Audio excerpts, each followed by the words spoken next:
Hello, in this video I'm gonna show you how to take the keycaps off your keyboard on MSI Thin A15.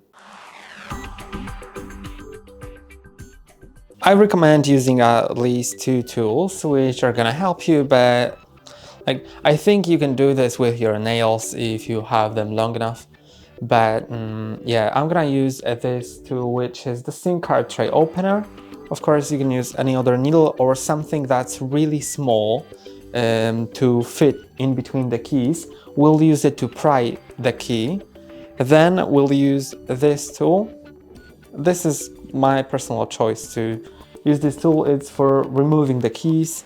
You can easily, remove the keys. So we'll try to do this with these two tools. So I'm gonna use this tool first and put it in between the key to pry it a bit. By the way, I recommend having your laptop turned off while doing that so you don't press on anything by an accident.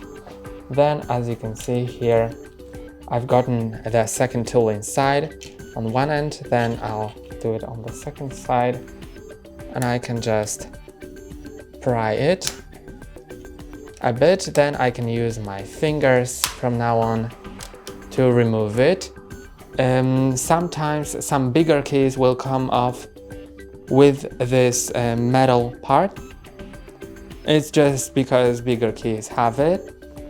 And now you can clean all of it. Here you can see this is the mechanism, and now you need to just later put it back in the correct orientation like that and push it in all places until it all clicks. And now I think it's in. So that's all for today. Don't forget to like and subscribe. See you next time.